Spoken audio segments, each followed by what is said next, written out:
and welcome to Talk Art. I'm Sally Rayn, and I will be your host as we delve into the world of the artist and the art that's all around us. Talk Art is sponsored by the Silicon Valley Open Studios. During the first 3 weekends in May, hundreds of local artists open our studios to the public. For more information, you can go to the website svos.org or pick up one of the SVOS directories that are in libraries now. Our guest for Talk Art is Alison Roth. She is a former Peace Corps volunteer in Cameroon, Africa. And prior to that, she worked as the assistant to the director of the Cantor Art Center at Stanford University. And there, she worked as a collaborating curator for exhibits of African art. And she is here to introduce us to two wonderful African artists that she met while she was in Cameroon. So welcome, Alison. Thank you. So happy to be here. Yes, so tell us a little bit about your experience in the Peace Corps. How did you meet these artists? Well, I was brought to Cameroon to be a teacher of science, secondary science. But we were encouraged to look for secondary projects that were in alignment with our interests. And I'm always interested in art and artists. And I happened also in my other life to be a cellist. And I heard that there was a young man, a painter, who happened to have a cello in his house. Oh, wow. And I thought that was pretty amazing to go all the way to kind of out of the way Cameroon and find somebody with a cello. So I called him up and he said, yeah, you're welcome to have it while you're here. Wow, so that's excellent. So that's how I met John Samuel. And we hit it off right away. And he started telling me about his painting and his passion for painting. And there were many other volunteers who had purchased paintings from him. So his work was all around in houses, I knew. So that's how I met him. Excellent. So he is a wonderful man that I spoke to on Skype last week, and we recorded it. And so we have an introduction that he would like to introduce himself. So let's take a look at that now. That's great. My name's Linyo Infikala Jean Samuel, and I'm a Cameroonian artist, and at the moment I'm based in the United Kingdom, in Wales, precisely in Bangor. I do African cultural paintings. That is the basic kind of painting that I do, inspired by my culture and the ways of life of my people. I have, however, experimented through different styles of painting, like realism. Every young artist begins from trying to paint people exactly as they are, or nature, the environment, or things like that. But at some point, you want to do something with your imagination, and that opens you up to other alternatives of the art world. And I wasn't an exception. I have experimented through abstract painting, impressionism, expressionism, surreal paintings. And at the moment, I can see myself as an abstract figurative painter. But my basic inspiration is still my African culture, my background, because my main art is my life, what I know from when I was a child. I use the medium of painting as a means to tell the world my story. Presently in Wales, I have a plan to create a cultural center for African art, whereby I will continue to promote African art in Wales. That was my intention in Cameroon. But because of the socio-political environment, I'm not able to do that. But now in Wales, I'm going to do that. I have partners in Wales who want to make sure that my dreams of trying to expose African art to a great level should actually be realized. I believe that in a few months to come, the African Art and Culture Center in Wales would be open, and I will be like the founding director, and my audience would be all African artists, not just Cameroon. No, I will be dealing with artists from East Africa, West Africa, Central Africa, North Africa. Any African artist or any African mind that is creative would be welcome into this platform. So that is where I am at the moment. Wonderful. So tell us a little bit about him and what you think of his art. I think he's one of the most passionate painters I've ever met. He just can't stop. And even though he studied economics and business and thought about going into development work, he's always painting. His experimenting with different styles, and he's very open to that. So he's just exploring, and I just love that about his work. Well, excellent. So we have some images that show where he is in Africa, and then also some of his artwork. So let's take a look at those now, and you can tell us about them. Okay, great. So first I thought it would be good to situate precisely where he and the other artists we'll be talking about are from. They're from the county seat or division head seat of this particular Bowie division in the northwest region of Cameroon. Cameroon is a West African country just below Nigeria. And you can see it's kind of like a chicken shape. And the northwest is in the top tail of the chicken. It's hard to see by this map, but so Kumbo is the county seat, and that's where these men are from. This is, we took a walk. We had been in the car and seen this cut in the road and just marveled at the colors of the earth there. So about a couple weeks later, we decided to take a walk to that cut and really appreciated the pigment. We took some samples to see if he could do something with those colors. And here he is, just starting the painting. The first painting you saw in the video, this is the beginning. So he wanted to show me his process, and I came with my camera, and I took snapshots along the way. So this is him sketching it out. Step 2, is he putting color on, and it looks like he's using the colors from the road cut. He isn't, but he's obviously been influenced by the color around him. And there he is laying the imagery on top. And I could say a little bit about this painting. The finished painting, the subject is 2 hunters who are out, and behind them are their ancestors. So in this culture, people are very still connected to that idea of their lineage and where they come from, and that their ancestors are with them and protecting them as they go. So this is one of the styles that he's experimented with, a lot of cubism. So this is a reclining woman in that kind of cubist style. It looks very African, though. It does. So whatever he does has an African flavor, and the imagery comes, but it's more the technique. So he's combining the African subject matter with maybe a different technique that he has been influenced by in looking at Western painting. Interesting. This is another one. This is a musician. You can kind of see in the middle. The colors are fantastic, really.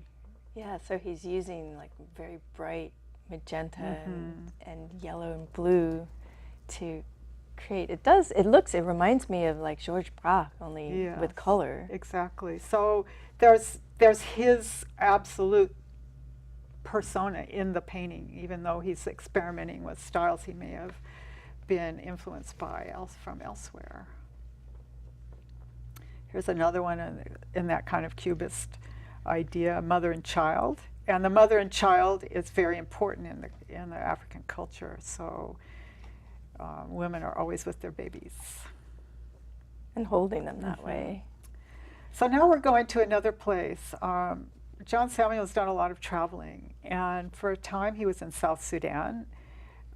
He had a partner who was doing development work there, and he has spent some time developing relationships with development projects. And while he was there, he started painting from the life he saw there. So these are Sudanese women. And in fact, this style became so popular that a lot of aid workers and people from Europe liked the paintings so well that they were asking for more and buying them so they could take them back with them as mementos of their time in Sudan. This is another pair of Sudanese women, a little bit different style, a little more colorful. Very colorful. And when I think of African art, I think of color and very bright colors. So here we're going back to his own culture. the people he's from are called Nso, NSO with a glottal stop at the end. So the next series of paintings, including this, are coming out of his visual memory of life there. So even though people in Kumbo are wearing Western clothes and driving cars and carrying around smartphones, you also see women carrying their babies with a wrapper on the back and things on their heads. So they're really living feet in both times. This is true to life.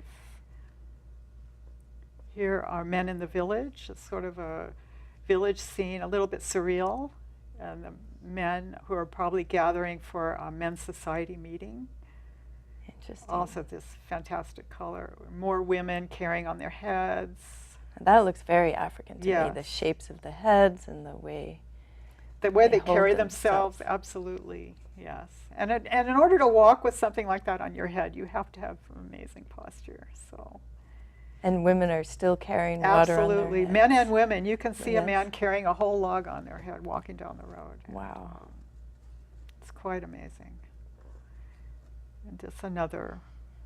Look at this. Image. This style is fantastic. I really like this painting with the three-dimensional, but it's walking away. It's very intriguing as to where are they going and what are they doing. And they're wearing traditional clothing and probably carrying, what the man is carrying on his shoulder is probably a vessel probably made of a gourd or calabash that's containing palm wine, which is a ritual drink. And they make these carriers of bamboo that to hold the palm wine vessel. Interesting. Wow. Are those colors that you would normally see in art around the area, or is that, or on buildings? Is that not so much? You see it in his people's style? dress. People dress very, very colorfully, but the traditional arts were not so colorful. Except if you see the textile behind me, that indigo is a royal cloth, but mostly the carvings are wood, and a lot of the traditional arts are done on. They're done on gourds, and they're black on kind of natural colors. So this colorfulness is coming out of a different tradition. It's kind of meeting the African style with a more colorful current life. Well, and then you said the tapestries are royal colors tapestries that you have. So the tapestries here are from the area that you were Yes. from? So the one behind you is a royal cloth. It's made with indigo, tie-dye and indigo, and only people with a royal title are supposed to wear that. And it's full of symbolism that I couldn't tell you the story of all the iconography on it, but some of them I can tell you. There are gong shapes and gourd shapes and drinking palm wine cups that are used by title holders and things like that. Cool. Well, let's move on to the second artist, Vernasius Salamo. So tell us a little bit about him. How did you meet him? So one of my projects while I was there and continue to be involved in is to try and create a museum for this very important kingdom. So there are quite an array of artifacts, important artifacts, and the palace or the kingdom does not have a proper home and a way to display those things. So they've been wanting to create a museum for decades, and I thought I would apply my experience to helping them get to there. Wow. So we formed an association, an official association, and we needed a logo. So we had a contest. Oh, excellent. And about 7 different artists submitted their ideas for a logo for our project, and Vernasius won the prize. And we are using his logo today. Oh, excellent. So that's how I got to know him, and then I learned that he was painting and doing all kinds of other crafts on decorating clothing and shoes, and I just thought I was very impressed with his artistry and his seriousness as a young artist, and I just wanted to give him as much support as possible. Well, excellent. So we also had a fabulous conversation on Skype about his art. He spoke about what his influences. So let's take a look at that now, and he can introduce himself. My name's Salamo Vernasius Sotsuka, and my artist name is Skido V Arts. So I'm the director of Skido V Arts House in Cameroon, and we're based in Bamenda. But for now, we have some few problems in the country, so we're forced to move to the other town. I would like to first begin by thanking you, Sally, for giving me this opportunity to be with you today and to talk about my own talent that God has given me.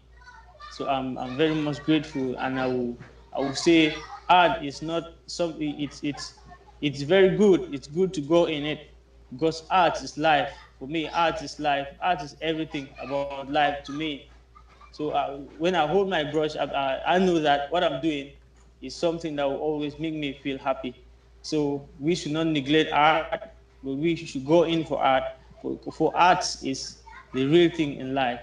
I used to have so many in mind, but for now I'm trying to work on coloring and African art, like a piece beside me that I just started today. I take just 2 colors to do a full painting. And then and also I'm also specialized in portrait paintings. And also with that, I'm really trying a way to do so, have some training, to have some training of people, that to train people in artwork, because art is something, by me, art is it's something that it makes you to feel who you are. Like if you're not, yeah, if you like have some problem and you decide to just to take a board and start painting, for me, I believe what you're thinking of will go away and you feel your mind being good. It's an experience, and that's what I always do. There he is. And There you can he hear is. his children in the background, and Yes. he's living in So much his life around. Oh, yes. So he's a very young artist. He is very young. So, Yes, and in his 20s, I believe. Yes. so we also have some images of his art. So let's take a look at those. It's very, very much more abstract and very interesting work. So this is the portrait you saw him starting in the video. Here he is getting a little further along in it. So he has a lot of people asking him to do portraits. So this is one of the commissioned portrait that he did. And there it is finished. Proud artist. Yes. So. This was, I love this project. You saw, I think in the video, a picture of him on a ladder painting it. There was an arts festival. He's living in the major port city of Douala. That's the largest city in Cameroon. It's called the financial capital. It's where most of the business is done. And he was asked to do this mural on the wall at a high school that was part of a big festival. So that was quite a coup for him to be asked to do that. Yeah. And you can see all the masks, and that's a really, masking is still very strong tradition in that culture. I love the way that the eyes line up. And it's abstract, but you can definitely see the African features, and it's very well done. And all of those people. Are there many, many people in the cities in Cameroon when you Yes, go? they are. They're big cities, yes, especially Douala. Very lively. So this is a style he mentioned that he's getting into color, and this use of color, 2 colors, really basically 2 colors. It's quite striking. And it's a musician, you can see him in the middle. And then around are the masks. And well, talk a little bit about masks in Cameroon. How are they influential to the artists? So masks are part of, it's not just the mask itself, but it's a character or it's a spirit. So if you're walking around in the city, town where he's from, and you see the mask, the masquerade, you are not looking at a person, you're looking at a spirit, and they're embodying a certain characteristic. And even now, people are definitely respectful of those things. You don't approach them, you don't talk to them. they're very, and they represent different qualities depending on what the mask is, and you know what it is when you see it. So the masks in his art have huge significance. They do have. then. Now these aren't specific, but the idea of the mask is Right. very important. So this was a painting he really wanted to include here, because when there's conflict, they're really looking for peace, and this is the subject of this painting to him is when peace comes to the land and the oppression is uplifted, the people will jubilate, in his own words. So the jubilation is the man in the center is playing traditional string instruments. There are you can see drummers, you can Right. see people dancing, and this is meant to be celebratory and hopeful that of the Yes, peace and the that will colors are come. hopeful. Yes. And it still looks mask-like. Like their Absolutely. Well, the mask will ancestors. always be part of the culture. If Right. you have an important event, the masks will appear. They come out and they're part of the party. Interesting. So another way he's kind of expanding his reach, and not everybody can buy a painting, but he's putting his imagery on T-shirts like this. You can see the mask again. Yeah. Interesting. And I'm sure that if you wanted a particular picture, he does a lot of requests, things like that. So, Cool.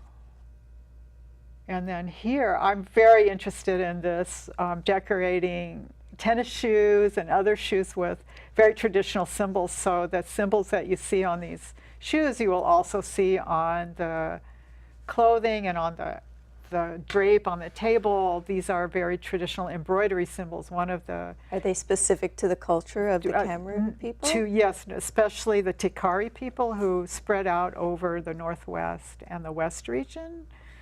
But these interlocking chains, and people wear a lot of embroidered clothing. So that's just reflected in putting them on contemporary shoes is really fun.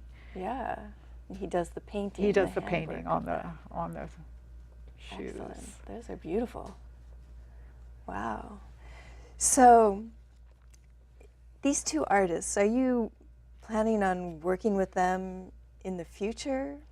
Well, I'm going to keep in touch. Right. Absolutely. They're friends of mine. And the young man sees me kind of like an auntie and somebody who he can get advice from. And I'd love to help them as much as I can, because every artist needs a little bit of a lift sometimes. Oh, exactly. And John Samuel, in terms of his art center, it's something that I'd like to be part of if I can, and I think it's a wonderful idea. So yeah, the idea of having more than one African culture represented, that was very important to him. Can you talk a little bit about why that would be important? I think John Samuel is an international kind of person. He's spent time in the Netherlands, he's been educated in England, he's been to Sudan, that idea of African solidarity is very important to him. And I think the continent really does need that kind of, it's like the EU, right? The EU, that Europe is stronger when the countries work together, and Africa will be stronger when it can unify itself to some degree. Not to erase the differences, the cultural Right. differences, but unity is strength, and diversity is of interest to people. Right. So Well, excellent. Yeah, and so the artists can hopefully lead the way, at exactly. least talk about I'd these like issues. to think that's true for all of us, Right. actually. Exactly. So tell us a little bit about what you're working on and where you want to go in the future with this idea. Well, the museum idea in the community where I was, I'm still very, And what is the name of that community it's again? called Kumbo, Kumbo. and it's in the Bowie division, Bowie County. But Kumbo is the center, and it's the seat of the Paramount Kingdom. So it's a very important community. And I would love to see a museum happen there. The times are not very good for that to happen right now. So in the meantime, I've been working on what we call a virtual museum, which is a website that displays the objects that would be put into the museum eventually. They're part of the palace collection. They've been inventoried and photographed, and can tell the story. And actually more people can have a look and learn from it. Right. Being online, anybody can go to that virtual museum. So, but the kingdom is not a kingdom per se now. There's a different government. This is a historical kingdom? Well, that's the interesting thing that happens in Cameroon. So the traditional kingdoms still have a lot of importance, even though there's an overarching contemporary government over the whole country. They've had to make accommodation for the traditional authorities, which have pretty much jurisdiction over traditional matters. But also, everyday disputes can be resolved in the kingdom, not necessarily the court. And sometimes people are more respectful of their traditional hierarchy than they are of the government. So Cameroon has had to make accommodation to this importance of these kingdoms in it, and bringing the country together. So I think that will always be true. And they're very attached to their particular cultures. Cameroon is made up of over 250 language groups. Wow. So the diversity is immense. Amazing. And many of them are keeping their language going. In fact, they just published the Bible in the Lamsalt language of these people. Wow. So, and so you're working to help keep that culture alive and let people know more about it. Wow, So well, what a wonderful use of your time in the Peace Corps, teaching science on the one hand, and then helping to preserve the culture. Yes, it was a very rich time for me. And, excellent. Well, thank you so much for introducing both artists, Jean-Samuel Mifikela and Vernasius Salamo, and really enjoyed speaking with you today. Thank you, it was my pleasure. Yes, thank you for being on Talk Art. All right.